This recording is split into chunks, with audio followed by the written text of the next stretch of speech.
नमस्कार बच्चों, स्वागत है आपका एक नई क्लास में। आज हम बात करने वाले हैं बौद्ध धर्म के बारे में। उसके 25 क्वेश्चन और कुछ क्वेश्चंस अभी इस क्लास में नहीं कवर हो पाए हैं, जो कि हम अगली क्लास में कवर करने की पूरी कोशिश करेंगे। तो चलिए शुरू करते हैं अपने पहले क्वेश्चन। तो पहला क्वेश्चन है कि बुद्ध धर्म के संस्थापक कौन थे। तो बच्चों, आप लोग जानते हैं कि जैन धर्म के संस्थापक महावीर स्वामी जी थे, तो और बुद्ध धर्म के संस्थापक गौतम बुद्ध जी थे। गौतम बुद्ध थे बुद्ध धर्म के संस्थापक। गौतम बुद्ध थे बुद्ध धर्म के संस्थापक। अगला क्वेश्चन है कि गौतम बुद्ध का जन्म कब हुआ था। तो बच्चों, गौतम बुद्ध का जन्म 563 ईसा पूर्व में हुआ था। कब हुआ था? 563 ईसा पूर्व में, 563 ईसा पूर्व में। अगला क्वेश्चन है कि गौतम बुद्ध का जन्म कहाँ पर हुआ था। तो बच्चों, गौतम बुद्ध का जन्म लुम्बिनी में हुआ था, जो कि कपिलवस्तु में है। कपिलवस्तु में है। क्या है? लुम्बिनी। कपिलवस्तु के लुम्बिनी नामक स्थान पर हुआ था। कपिलवस्तु के लुम्बिनी नामक स्थान पर, लुम्बिनी में, कपिलवस्तु के लुम्बिनी में गौतम बुद्ध का जन्म हुआ था। बच्चों, आप लोग इस क्वेश्चन के आंसर को नोट डाउन करते रहिएगा। नेक्स्ट क्वेश्चन हम बात करते हैं कि गौतम बुद्ध के माता पिता का क्या नाम था। तो बच्चों, गौतम बुद्ध की माता का नाम था माया देवी। गौतम बुद्ध की माता जी का नाम था माया देवी बच्चों। और पिता का नाम क्या था? पिता का नाम बच्चों इनके था शुद्धोधन। माता का नाम था इनकी माया देवी और पिताजी का नाम क्या था बच्चों? शुद्धोधन। शुद्धोधन। शुद्धोधन। अगला क्वेश्चन है कि गौतम बुद्ध के बचपन का क्या नाम था बच्चों। तो गौतम बुद्ध के बचपन का नाम बच्चों सिद्धार्थ था। सिद्धार्थ था। सिद्धार्थ था बचपन का नाम गौतम बुद्ध के। गौतम बुद्ध की पत्नी का नाम बच्चों क्या था? गौतम बुद्ध की पत्नी का नाम बच्चों यशोधरा था। यशोधरा। यशोधरा था गौतम बुद्ध जी की पत्नी का नाम। उनसे एक उनको पुत्र की प्राप्ति थी, जिसका नाम हुआ था राहुल। राहुल था विवाह के 12 वर्षों पश्चात। अगला क्वेश्चन, 7 नंबर क्वेश्चन क्या बोल रहा है? गौतम बुद्ध की गृह त्याग की घटना को बच्चों क्या कहा जाता है? गृह त्याग की घटनाओं को क्या कहा जाता है? तो महाभिनिष्क्रमण कहा जाता है बच्चों। इन्होंने, गौतम बुद्ध ने गृह त्याग 29 वर्ष की अवस्था में बच्चों कर लिया था। गृह त्याग की घटना को महाभिनिष्क्रमण कहा जाता है।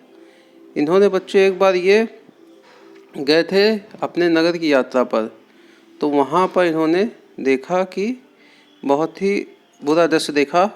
उन्होंने यहाँ पर देखा कि एक बूढ़ा व्यक्ति, एक बीमार व्यक्ति और एक शव और एक सन्यासी को देखा।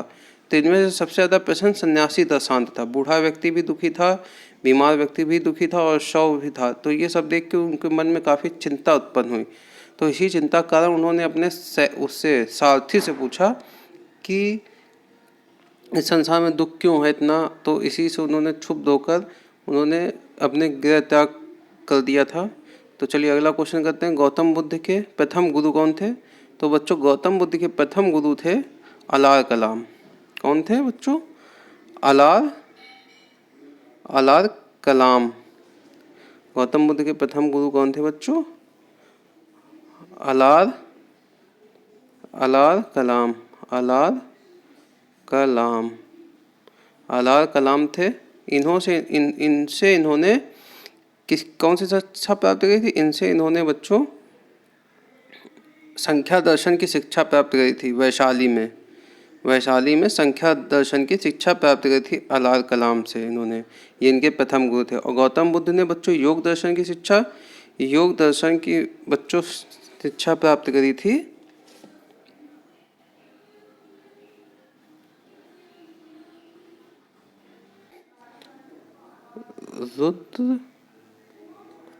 तुकाराम पुत्र से इन्होंने योग दर्शन की शिक्षा प्राप्त की थी गौतम बुद्ध ने बच्चों। चलिए अगला क्वेश्चन क्या आता है। अगला क्वेश्चन, सिद्धार्थ को ज्ञान की प्राप्ति कहाँ पर हुई थी। सिद्धार्थ को ज्ञान की प्राप्ति कहाँ पर हुई थी। तो इनको बच्चों ज्ञान की प्राप्ति हुई थी आपके निरंजना नदी के किनारे पीपल वृक्ष के नीचे। कहाँ पर, कहाँ पर, वैशाख पूर्णिमा के दिन पर निरंजना। गौतम बुद्ध ने अपना प्रथम उपदेश कहाँ पर दिया था बच्चों। तो ये दिया था बच्चों सारनाथ में। सारनाथ में दिया था, सारनाथ में दिया था। और बुद्ध धर्म की भाषा क्या थी। बुद्ध धर्म की भाषा बच्चों पाली थी। पाली बुद्ध धर्म की भाषा थी।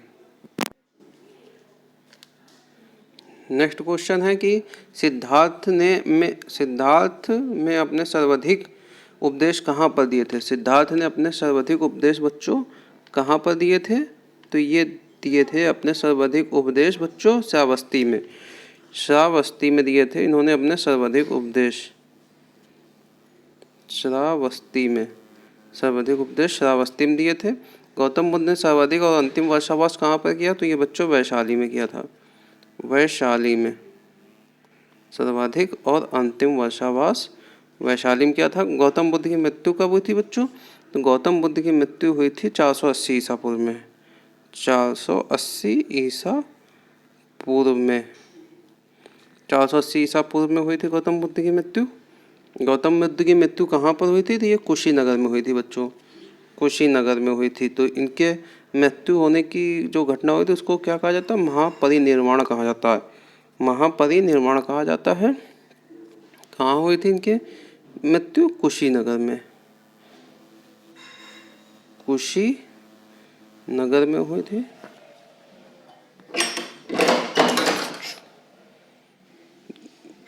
धर्म, बुद्ध धर्म के तीर्थरत्न कौन है। बुद्ध धर्म के तीर्थरत्न कौन है बच्चों। बुद्ध धर्म के तीर्थरत्न क्या हैं। बुद्ध धर्म के तीर्थरत्न हैं बुद्ध, धम्म और एवं संघ। बुद्ध, धर्म एवं संघ, संघ है। नेक्स्ट क्वेश्चन क्या है। गौतम बुद्ध के जन्म का प्रतीक क्या है। गौतम बुद्ध के जन्म का प्रतीक बच्चों क्या है। तो वो है कमल और सांड। कमल एवं सांड है। नेक्स्ट क्वेश्चन क्या है। गौतम बुद्ध के गृह त्याग के प्रतीक क्या है। तो बच्चों घोड़ा है। घोड़ा मतलब तेज भागता है। तो इसी प्रकार घर छोड़कर भागना या जाना तो उसको क्या कहेंगे, घोड़ा। गौतम बुद्ध के ज्ञान प्राप्ति का प्रतीक क्या है बच्चों। तो वो पीपल का वृक्ष है, क्योंकि पीपल के वृक्ष के नीचे निरंजना नदी के तट पर उन्होंने ज्ञान प्राप्ति किया था। नेक्स्ट क्वेश्चन क्या है कि गौतम बुद्ध के निर्वाण का प्रतीक क्या है। निर्वाण मतलब मृत्यु का हो जाने का। तो वो पद चिन्ह है। पद चिन्ह मतलब पद चिन्ह छोड़कर अपने चले गए, पद चिन्ह है। गौतम बुद्ध की मृत्यु का प्रतीक क्या बच्चों। तो वो है स्तूप। सांची का स्तूप आपने सुना होगा, कई प्रकार के स्तूप सुने होंगे। तो उनके उसका प्रतीक क्या है, स्तूप है। बुद्ध धर्म के प्रमुख अनुयायी कौन थे। तो ये बच्चों बुद्ध धर्म के प्रमुख अनुयायी बिंदुसार थे, उदायन थे। बिंबिसार, उदायन और प्रसेनजीत। बिंबिसार, बिंबिसार, उदायन और प्रसन्नजीत। प्रसन्नजीत थे। बिंबिसार, उदायन और प्रसन्नजीत थे। नेक्स्ट क्वेश्चन कि चतुर्थ बौद्ध संगति के बाद बुद्ध धर्म कितने भागों में बट गया। तो बच्चों चतुर्थ बौद्ध संगति के बाद बुद्ध धर्म जो आपका था 2 भागों में बट गया था, हीनयान और महायान। हीनयान और महायान 2 भागों में बट गया, हीनयान और महायान। हीन यान और महायान। आई होप आप लोगों को वीडियो पसंद आया हो। वीडियो पसंद आया तो लाइक शेयर सब्सक्राइब कीजिएगा हमारे चैनल को। Thanks for watching. अभी इस वीडियो में अभी एक भाग बाकी है, उसमें मुश्किल से मुश्किल 10 क्वेश्चन होंगे। वीडियो लंबा होने की वजह से मैंने अभी नहीं बनाया है। तो अगर वीडियो में 50 व्यूज़ आते हैं और 5 लाइक आते हैं तो मैं नेक्स्ट पार्ट इसका डालूँगा। Thanks for watching.